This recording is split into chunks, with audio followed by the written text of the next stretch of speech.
Welcome to Spiritual Psychology. My name's Renee LaValle McKenna, and I bring my 30-plus years as a recovering addict and ex-crazy person turned therapist and shamanic healer to bring you snackable teachings on spirituality, psychology, and all things personal growth. And today I want to talk about the archetype of mother. Everyone has a mother, whether you love her, find her annoying, or have no relationship with her at all.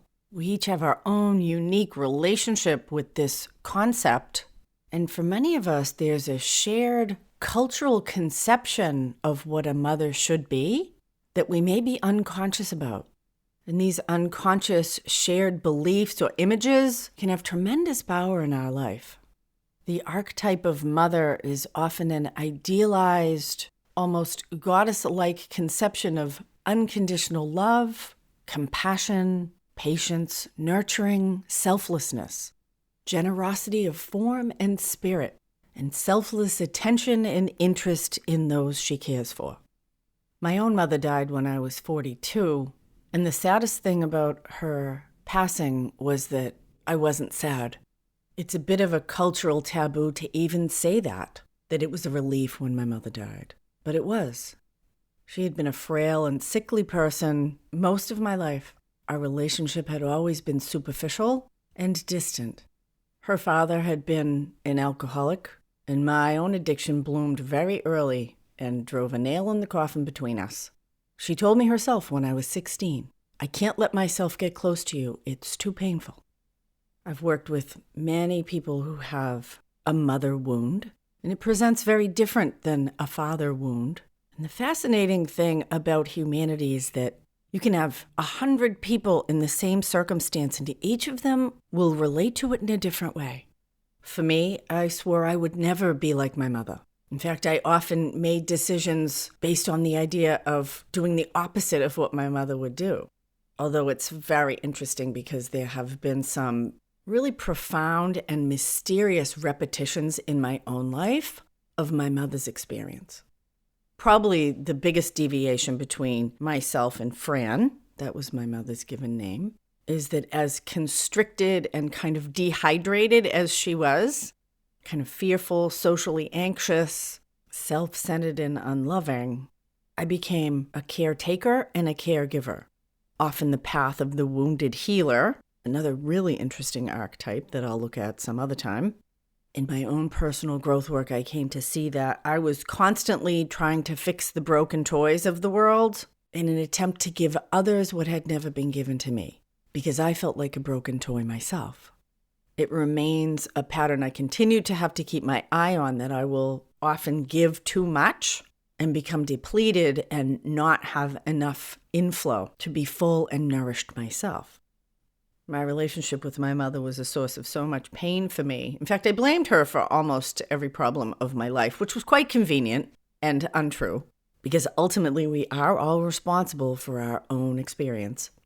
That took me a few decades in therapy to figure out, but I never wanted to have my own children. I didn't want to subject anyone to being a child. I was also terrified that if I had children, they would feel about me the way I felt about my mother, which must have been terrible for her. Because she was really a damaged person. I do believe now she did the best she could with what she had. And it certainly turned me into a very compassionate therapist. But in having my own children, I discovered that I was measuring myself against that same idealized archetype of mother. What kind of a mother did I want to be? And conscious motherhood has been one of the most healing and transformative experiences I've had in my life. I did not treat my children the way that my mother treated me, and I remain profoundly grateful for the deep love and connection that I share with my children. But their experience of me has been far from perfect and brought me to a deeper understanding of the problem of this idealized archetype we all hold of mother. Mother's Day was always excruciating for me because we're supposed to pick out a card. Try to find a card that feels authentic when you don't like or feel close to your mother. I would just try to find one with a flower that just said Happy Mother's Day and didn't have any of those flowery Hallmark poems in them that always made me want to throw up in my mouth. In fact, that perfect mother image that I held somewhere in my psyche caused me tremendous suffering. Even that word, words are incredibly powerful. The word mother holds an enormous library of feelings, connection, ideas, images, for me, of what a mother should be. And my poor, anxious, often manipulative little Fran could not measure up. And I was constantly judging her against that idealized image. I didn't even know I was doing it, but I felt gypped that I got this mother. And although it drove me to be an excellent caretaker for everyone else, there was a deep, almost spiritual resentment against the universe that I got deprived. And it was around the time when I was contemplating if I was going to have children of my own or not. And I had my kids late. I was 39 and 41 when my children were born. And I wasn't ready a minute before either of them. But somewhere in the time before I got pregnant, it was suggested that perhaps I stop using the word mother in relationship with Fran and to just call her Fran. Now, I actually never did that to her face because she wouldn't have understood what I was doing and was from a generation where calling your mother anything but mom would have been really disruptive for her. So it wasn't worth it to try to have that conversation. But within my own head and in conversation with my friends and in my own personal growth work, I started to call her Fran. And it completely changed my inner relationship with her. She was no longer constantly compared against the divine feminine, which is really what we're talking about with the mother archetype, is an aspect of divinity, what I call the great mother. And I could just see her for who she really was, as an imperfect human with her own difficult life experience, genuinely trying to do a difficult job with limited resources. I don't try to grant anybody absolution, but I have forgiven her. And seeing her as an actual human rather than an archetype made a tremendous difference. And it's interesting to think about these pronouns that we have: sister, grandmother, father, daughter. What do those things mean? They're archetypes. Now, certainly they're words of relationship so that we can describe our relationship with these different people, but they hold a lot of meaning. And if that meaning is painful, if those people aren't living up to the idealized image that goes with those words, we might want to question that. There is nothing good about constantly finding someone lacking, including ourselves. And there's great value in being with what is, with the unique configuration of the individual person we're talking about. Now, archetypes can be very instructive, but they're also really culturally bound. What it means to be a wife or a mother or a daughter or a granddaughter is very different in different cultures, different regions, different religions. And we need to ask ourselves if those cultural norms actually apply to us. Is that what I'm interested in? One of the great benefits of working shamanically is that we can access the energy of archetypes directly. The gods and goddesses of Hindu cosmology and Tibetan Buddhism also offer these opportunities, ways to access these idealized forms. The Greek gods and goddesses held this same opportunity, that we can access these aspects of higher consciousness if we're interested in doing that and kind of channel them into our own life for the benefit of ourselves and those around us. My own relationship with God has always been with the goddess. Since I first embarked on spiritual practice in my 20s, it was the divine feminine that I needed to hold and love and care for me in the way that I had never experienced.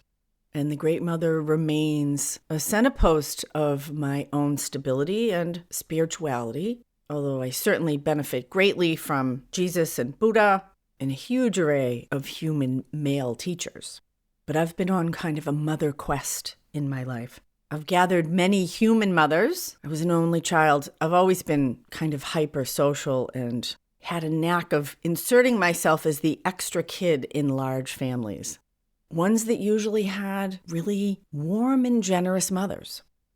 A lot of my own emotional stability and nourishment comes from earth-based spirituality. And the earth itself, the trees, plants, and flowers in particular, is a very grounding maternal presence for me.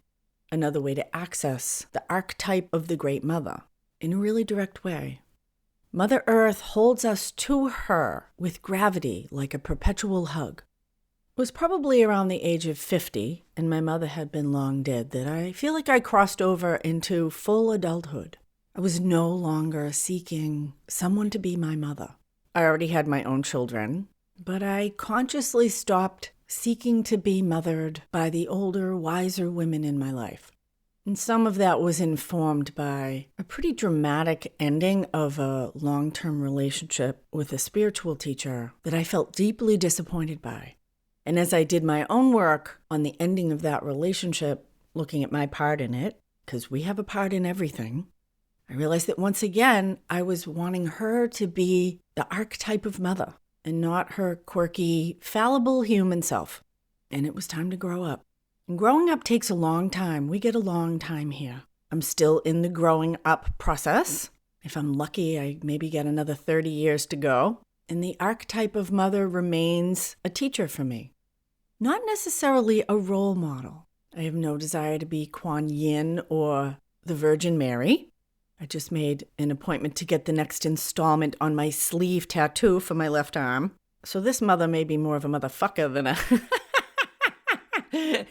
than an idealized mother, but I'm having fun, pursuing passion, and continuing to benefit from this infinitely generative, creative, feminine force that I very intentionally connect with in the divine feminine.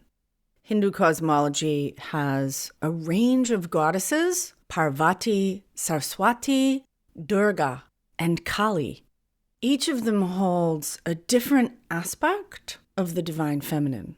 The mother, the good wife and homekeeper, the elegant hostess, colorful, creative, and artistic, the knife bearer, the fierce feminine, cutting through the illusions of fear and separation. And for me, they're all an aspect of the ever-expanding archetype of mother in my own life. So I encourage you to examine your own relationship with the archetype of mother, with the imperfect human who bore you, with your own relationship with what it means to be a mother if you have your own children. And this is not just for women, because we all hold masculine and feminine within us. And how we bring love in our lives, in our intimate relationships, in our friendships, into our work life and social circles, into our family, our sexuality. They're deeply informed by this central principle of mother. And there's always opportunity to grow and heal and change those perspectives if the ones that we hold don't serve us. Thank you so much for listening. I'm going to do a free webinar on shamanism later this month. If you're interested to find more about that, you can check out the link in the show notes. We're getting ready to launch our first open door growth digital course, Intro to Shamanism, Lower World. Check us out on Instagram at Open Door Growth. And if you want to find out how spiritual psychology might benefit you in your life, or learn more about my 3-month mentorship program, shoot me an email, info@reneemckenna.com. Deep gratitude to my supporters on Patreon. Blessings on your path until we meet again. This is Renee LaValle McKenna for Spiritual Psychology.